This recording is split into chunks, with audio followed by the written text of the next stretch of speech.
ৰাজ্যত সংসাৰী ৰূপ ধাৰণ কৰিছে বানে। বানত কঁপকাইছে সমগ্ৰ অসম। উজনিৰ পৰা নামনিলৈকে চলিছে বানৰ তাণ্ডৱ লীলা।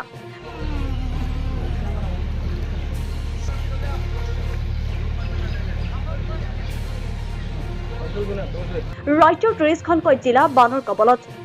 কাছাৰ, কামৰূপ, গোৱালপাৰা, নলবাৰী, মৰিগাঁও, শোণিতপুৰ, ধুবুৰী, শিৱসাগৰ, ধেমাজি, বিশ্বনাথ, বঙাইগাঁও, দক্ষিণ শালমৰা, হাইলাকান্দি, নগাঁও, ডিব্ৰুগড়, হোজাই, লখিমপুৰ, কোকৰাঝাৰ, গোলাঘাট, চৰাইদেউ, কৰিমগঞ্জ, তিনিচুকীয়া, দৰং, বৰপেটা, কাৰ্বি আংলং পশ্চিম, কামৰূপ মহানগৰ, যোৰহাট, কাৰ্বি আংলং, চিৰাং আৰু মাজুলীত চলিছে বানৰ তাণ্ডৱ লীলা।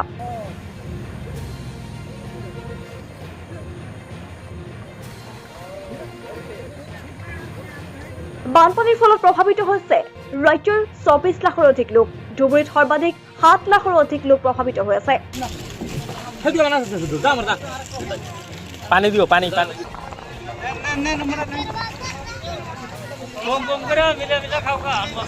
বহু ঠাইত মথাউৰি ছিঙি যোৱাৰ ফলতে হাহাকাৰ পৰিস্থিতিৰ সৃষ্টি হৈছে। নিৰাপদ স্থানৰ সন্ধানত ঘৰ এৰি পলায়ন কৰিছে বান প্ৰভাৱিত হাজাৰ হাজাৰ লোকে।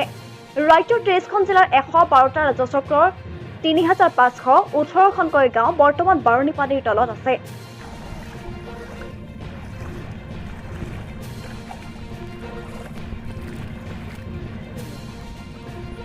বানপানী আৰু ভূমিস্খলনৰ ফলতে চলিত বৰ্ষত ৰাজ্যৰ বৰ্তমানলৈকে ৫৫ জন লোকৰ মৃত্যু হোৱাৰ বাতৰি পোৱা গৈছে। নেৰানেপেৰা বৰষুণৰ ফলতে নদী উপনদীসমূহত পানী ফেনে ফুটুকাৰে বৃদ্ধি পাই আছে। ৰাজ্যৰ বান পৰিস্থিতি অধিক অৱনতি ঘটাৰ সম্ভাৱনা আছে।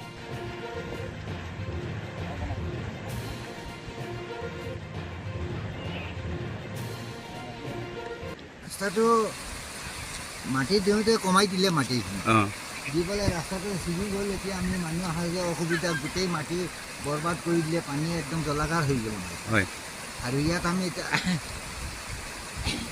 অহা যোৱাও অসুবিধা হ'ল, মানুহ আহিবও নোৱাৰোঁ, এনেকুৱা হৈ গ'ল। বানপানীয়ে একদম শেষ কৰিলে। ইয়াত আমাৰ পাথৰ মান নিদিলে ইয়াত এই ৰাস্তাটো নৰব। আপোনাৰ গাঁওখনৰ নামটো? গাঁওখন পলসা গাঁও।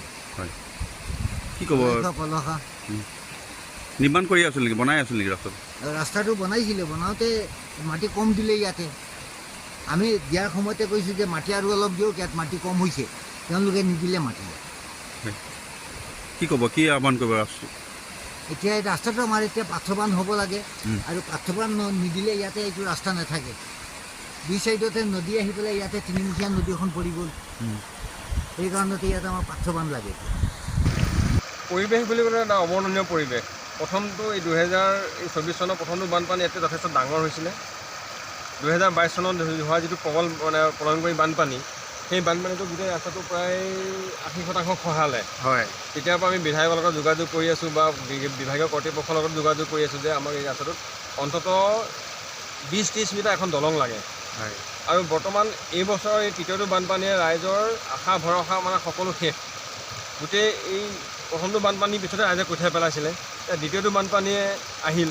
তথাপি কিছু ৰাইজে অলপ কঠীয়া মঠীয়া বাচিল।